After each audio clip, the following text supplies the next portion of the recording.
सभी भक्तों और ईश्वर की संतानों को मेरा कोटि कोटि नमन तथा कोटि कोटि प्रणाम। आशा है सभी लोग सकुशल और मंगलमय जीवन व्यतीत कर रहे होंगे। जैसा कि हम सब जानते ही हैं कि हमने श्रीमद् भागवत गीता का अध्याय 11 तक का अध्ययन पूरा कर लिया है। आज हम 12वां यानी द्वादशो अध्याय आरंभ करेंगे। हम इसके हिंदी अनुवाद का ही अध्ययन कर रहे हैं। तो चलिए शुरू करते हैं। इस 12वें अध्याय में अनेक प्रकार के साधनों सहित भगवान की भक्ति का वर्णन करके भगवत भक्तों के लक्षण बताए गए हैं। इसका उपक्रम और उपसंहार भगवान की भक्ति में ही हुआ है। केवल 3 श्लोकों में ज्ञान के साधन का वर्णन है, वे भी भगवत भक्ति और ज्ञान योग की परस्पर तुलना करने के लिए ही है। अतएव इस अध्याय का नाम भक्ति योग रखा गया है। प्रसंग: निर्गुण निराकार और सगुण साकार की उपासना करने वाले दोनों प्रकार के उपासकों में उत्तम उपासक कौन है? इसी जिज्ञासा के अनुसार अर्जुन पूछ रहे हैं।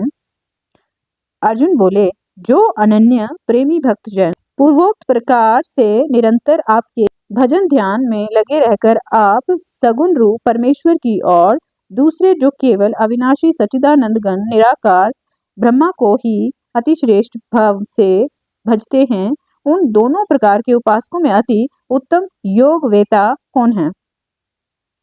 प्रसंग: इस प्रकार अर्जुन के प्रश्न पर उसके उत्तर में भगवान सगुण साकार के उपासकों को उत्तम बतलाते हैं। श्री भगवान बोले, मुझ में मन को एकाग्र करके निरंतर मेरे भजन ध्यान में लगे हुए जो भक्तजन अतिशय श्रेष्ठ श्रद्धा से युक्त होकर मुझ सगुण रूप परमेश्वर को भजते हैं, वे मुझ को योगियों में अति उत्तम योगी मान्य हैं।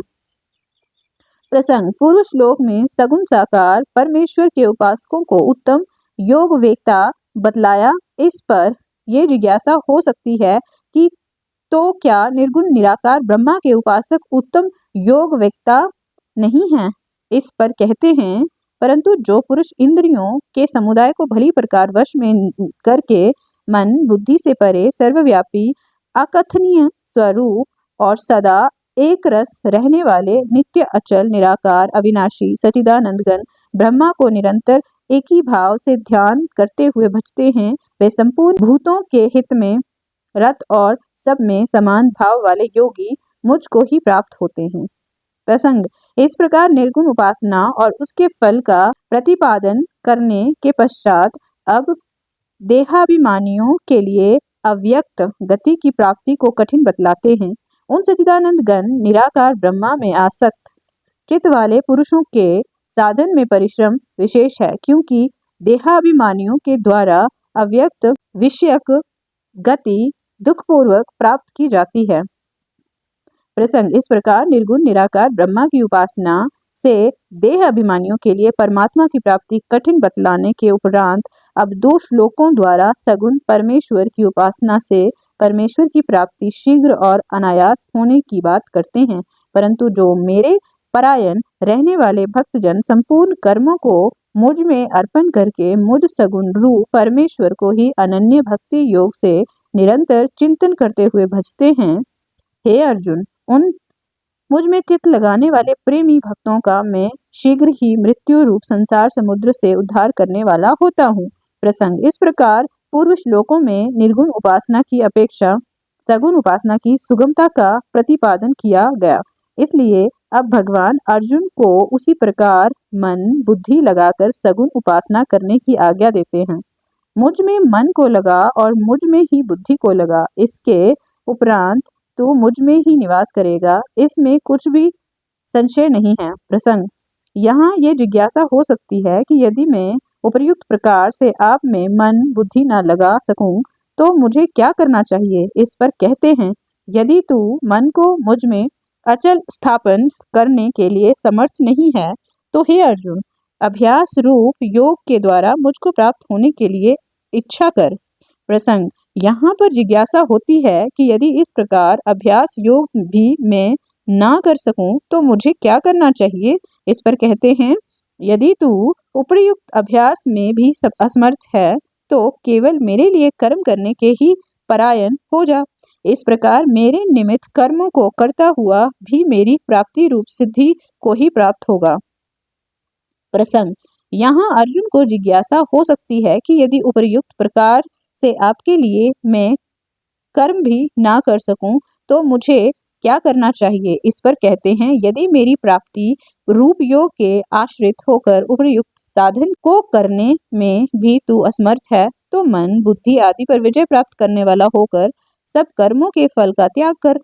प्रसंग, यहाँ पर यह शंका हो सकती है कि कर्म फल त्याग रूप साधन पूर्वोक्त अन्य साधनों की अपेक्षा निम्न श्रेणी का होगा। अतः मेरी शंका को हटाने के लिए कर्म फल के त्याग का महत्व अगले श्लोक में बतलाया जाता है। मर्म को न जानकर किए हुए अभ्यास से ज्ञान श्रेष्ठ है, ज्ञान से मुझ परमेश्वर के स्वरूप का ध्यान श्रेष्ठ है और ध्यान से भी सब कर्मों के फल का त्याग श्रेष्ठ है, क्योंकि त्याग से तत्काल ही परम शांति होती है। प्रसंग, उपर्युक्त श्लोकों में भगवान की प्राप्ति के लिए भक्ति के अंगभूत अलग अलग साधन बतलाकर उनका फल परमेश्वर की प्राप्ति बतलाया गया। अतएव भगवान को प्राप्त हुए प्रेमी भक्तों के लक्षण जानने की इच्छा होने पर अब 7 श्लोकों में भगवत प्राप्त ज्ञानी भक्तों के लक्षण बतलाए जाते हैं। जो पुरुष सब भक्तों में द्वेष भाव से रहित, स्वार्थ रहित, सबका प्रेमी और हेतु रहित दयालु है तथा ममता से रहित, अहंकार से रहित, सुख दुखों की प्राप्ति में सम और क्षमावान है, अर्थात अपराध करने वाले को भी अभय देने वाला है, तथा जो योगी निरंतर संतुष्ट है, मन इंद्रियों सहित शरीर को वश में किए हुए है और मुझ में दृढ़ निश्चय वाला है, वे मुझ में अर्पण किए हुए मन बुद्धि वाला मेरा भक्त मुझको प्रिय है। जिससे कोई भी जीव उद्वेग को प्राप्त नहीं होता और स्वयं भी किसी जीव से उद्वेग को प्राप्त नहीं होता, तथा जो हर्ष, अमर्ष, भय और उद्वेग आदि से रहित है, वे भक्त मुझको प्रिय है। जो पुरुष आकांक्षा से रहित, बाहर भीतर से शुद्ध, चतुर, पक्षपात से रहित और दुखों से छूटा हुआ है, वे सब आरंभों का त्यागी मेरा भक्त मुझको प्रिय है।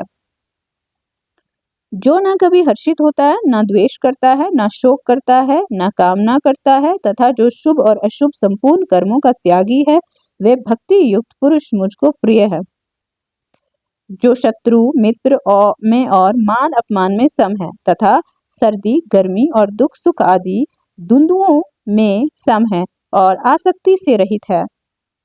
जो निंदा स्तुति को समान समझने वाला, मननशील और जिस किसी प्रकार से भी शरीर का निर्वाह होने में सदा ही संतुष्ट है और रहने की के स्थान में ममता और आसक्ति से रहित है, वे स्थिर बुद्धि भक्तिमान पुरुष मुझको प्रिय है। प्रसंग, परमात्मा को प्राप्त हुए सिद्ध भक्तों के लक्षण बतलाकर अब उन लक्षणों को आदर्श मानकर बड़े प्रयत्न के साथ उनका भली भांति सेवन करने वाले परम श्रद्धालु शरणागत भक्तों की प्रशंसा करने के लिए उनको अपना अत्यंत प्रिय बतलाकर भगवान इस अध्याय का उपसंहार करते हैं। परंतु जो श्रद्धा युक्त पुरुष मेरे परायण होकर इस ऊपर कहे हुए धर्ममय अमृत को निष्काम प्रेम भाव से सेवन करते हैं, वे भक्त मुझको अतिशय प्रिय हैं।